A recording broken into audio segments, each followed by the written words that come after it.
కాకినాడలో ఉన్న మత్స్యకారుల సహోదరులారా, నేను మీ ఆదినారాయణ్ణి చెప్తున్నాను. ఏంటంటే చాలామంది మన మత్స్యకారు నాయకులు, కార్యకర్తలు చాలామంది రెడ్డి గారి దగ్గర ఉన్నవారు నాకు ఫోన్ చేసి దారిలో కనిపించి అడుగుతున్నారు, ఎమ్మెల్యే గారు మనకు సారీ చెప్పారు కదరా, అదిరా ఇదిరా అని.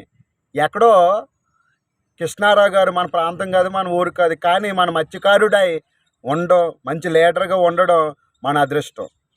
ఎందుకంటే ఆయనకు బాధ కలిగి ఎక్కడి నుంచో యానం నుంచి వచ్చి బాలచెరువు దగ్గర మీటింగ్ పెట్టి వారం రోజుల్లో ఎమ్మెల్యే గారు చంద్రశేఖర్ రెడ్డి గారు మాకు క్షమాపణ చెప్పకపోతే చాలా తీవ్రంగా ఉంటుందో పరిస్థితి. మేము ర్యాలీ చేస్తాం, మీకు డబ్బు ఉండొచ్చు, అధికారం ఉండొచ్చు, ఏదైనా ఉండొచ్చు, కానీ మా జాతిని తిట్టడం చాలా తప్పండి. దోరపూడి చంద్రశేఖర్ రెడ్డి గారు అని ఒక పెద్ద లీడరు, పెద్ద నాయకుడు మన క్యాస్ట్లో ఉండడం, పుట్టడం మన అదృష్టం. అదే యానం కృష్ణారావు గారు. అది దేవుడు మనకిచ్చిన గొప్ప గిఫ్ట్. ఆయనకు బాధ కలిగి వచ్చి ధర్నా చేస్తేనే కానీ, బాలచెరువు దగ్గర ధర్నా చేస్తేనే కానీ మన దోరపూడి చంద్రశేఖర్ రెడ్డి గారు క్షమాపణ చెప్పడానికి ఇష్టపడలేదు.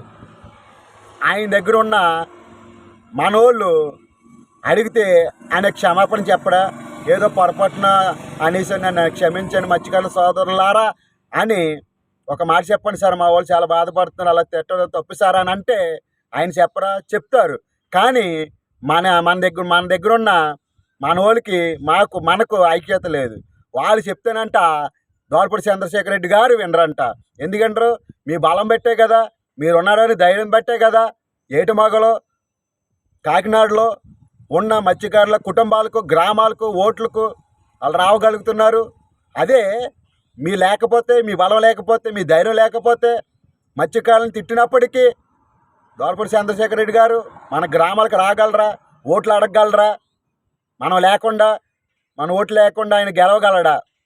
కాబట్టి ఇలాగ యానం కృష్ణారావు గారు రావడం వల్ల మనకు క్షమాపణ చెప్పారు. అంతేగాని యానం కృష్ణారావు గారు రాకపోతే మనకు ఆయన క్షమాపణ చెప్పరు. ఇది మీరు బాగా అర్థం చేసుకోండి. ఈసారి మత్స్యకారుడికి ఓటు ఉండదు.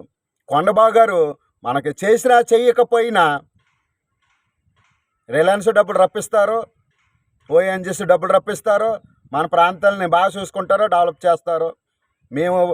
మేము పర్సనల్గా కూడా ఎన్నోసార్లు కొండబాబు గారిని అడుగుతాం, కలుస్తాం, అవసరమైతే పవన్ కళ్యాణ్ గారి దగ్గరికి వెళ్తాం, మాట్లాడతాం. ఈ ఒక్కసారికి నమ్మండి, ఈ ఒక్కసారికి మన కొండబాబు గారిని గెలిపించండి, ఉదయ్ గారిని గెలిపించండి, పంత నానాజీని గెలిపించండి.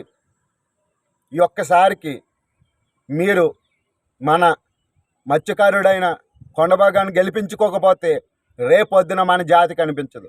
మన జాతిని ఈరోజు తిట్టారు, మనం ఏం చేశారు అని అంటారు, రేపొద్దున కొడతారు, ఏం పీక్కుంటారా మీరు అని అంటారు. అది మీకు తెలుసు. కాబట్టి బాగా అర్థం చేసుకోండి.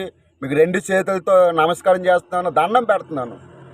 మత్స్యకారుడురా, కాకినాడ పట్టణాన్ని ఏలుతున్నాడురా, మత్స్యకారుడురా, కాకినాడ పట్టణంలో అధికారుడిగా ఎమ్మెల్యేగా ఉన్నాడురా అని మనం కాళ్ళు రెగరేసుకుని చెప్పుకోవాలనుకుంటే దయచేసి తెలుగుదేశం, జనసేన, బీజేపీని గెలిపించండి. బంపర్ మెజారిటీతో కొండబాబు గారిని, ఉదయ్ శ్రీనివాస్ గారిని, పవన్ కళ్యాణ్ గారిని, పందనానాజీ గారిని బంపర్ మెజారిటీతో గెలిపించండి.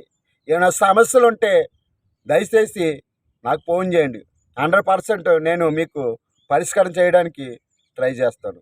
దయచేసి ఒక్కసారి గమనించండి. మీ ఓటు 5 సంవత్సరాలు మన భవిష్యత్తును మారుస్తుంది. కాబట్టి అర్థం చేసుకోండి ప్లీజ్.